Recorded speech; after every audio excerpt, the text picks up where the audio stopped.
السلام علیکم ناظرین، آپ دیکھتے ہیں ہم سوشل ایشوز کے حوالے سے بات کرتے ہوتے ہیں۔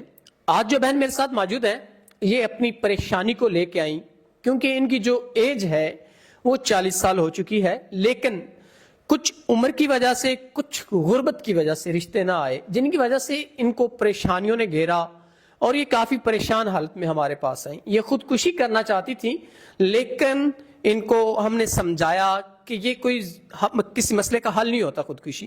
آپ اپنے آپ کو سنبھالیں اور سمجھائیں خود کو۔ یہ ضروری تو نہیں ہوتا کہ اگر کوئی غریب ہے یا عمر زیادہ ہے تو وہ خودکشی کر لے، یہ چیزیں ضروری نہیں ہوتی۔ ہم نے ان کو سمجھایا تو انہوں نے کچھ ہماری باتوں سے اتفاق کیا، تو ان کی آواز ہم آپ تک پہنچا رہے ہیں۔ السلام علیکم۔ وعلیکم السلام۔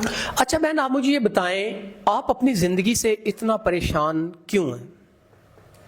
سر، میری زندگی میں بہت سارے مسئلے مسائل ہیں، لیکن میری زندگی کا سب سے بڑا مسئلہ یہ ہے کہ میری عمر اتنی زیادہ ہو گئی ہے، لیکن ہے نا میرا مطلب کہ رشتے آنا بند ہو گئے ہیں، اور کچھ اب تو میری عمر بھی زیادہ ہو گئی ہے، کچھ مطلب کہ لوگوں کی ڈیمانڈز ہوتی ہیں جہیز وغیرہ کی، تو ہے نا شاید ہم غریب تھے، اسی وجہ سے مطلب کہ اتنا جہیز وغیرہ نہیں دے سکتے تھے، تو جس کی وجہ سے آج تک مطلب کہ ہے نا میری شادی نہیں ہوئی۔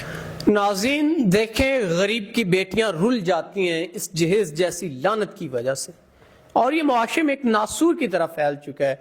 طرح طرح کی ڈیمانڈز کی جاتی ہیں، ایک تو ان کی عزتیں لی جاتی ہیں، اوپر سے ان سے جہیز کی بھی ڈیمانڈ کی جاتی ہے۔ ایسے کم ظرف لوگوں کے لیے میں بہت گھٹیا الفاظ استعمال کرنا نہیں چاہتا، لیکن بہت سے ہیں۔ تو ہمیشہ آپ عزت کریں، ہماری بیٹیاں، ہماری قوم کی بیٹیاں، ہمیں عزت کرنی چاہیے۔ غریب امیر کی بیٹی تو بیٹی ہے نا۔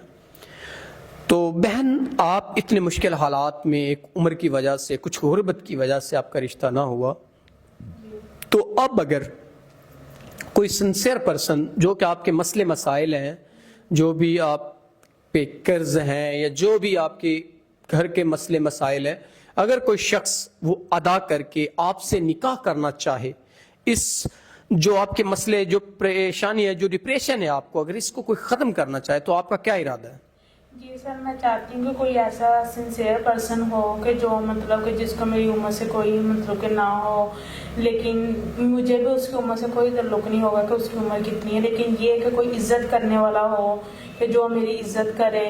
تو اگر مجھے کوئی ایسا مل جائے جو مطلب کہ جہیز کو بھی اتنا نہ سمجھے، مجھے ایسا مل جائے جو صرف میری عزت کرے اور میرے سے نکاح کرے، تو سر میں ضرور چاہوں گی نکاح کرنا۔ جی ناظرین، اگر کوئی نیک انسان جو اس بہن کو تحفظ دے سکتا ہے ان کی تمام تر ضروریات کو پورا کرتے ہوئے، جو بھی ان کے مسئلے مسائل ہیں زندگی کے، تو یہ ضرور ان سے نکاح کریں گی۔ لیکن یہ کہ انسان اچھا ہو، میچور پرسن ہو، ان کو ان کی عمر سے بھی کوئی مسئلہ نہیں ہے، لیکن انسان اچھا ہو، خوددار انسان ہو جو ان کو تحفظ دے سکے، جیسا کہ عورت کو معاشرے میں دینا چاہیے۔ تو امید کرتا ہوں کوئی نیک انسان ہی ان سے نکاح کرے گا ان کی پریشانیوں کو حل کرتے ہوئے۔ تو اسی کے ساتھ آپ اپنے میزبان نواب احمد کو دیں اجازت۔ خدا حافظ۔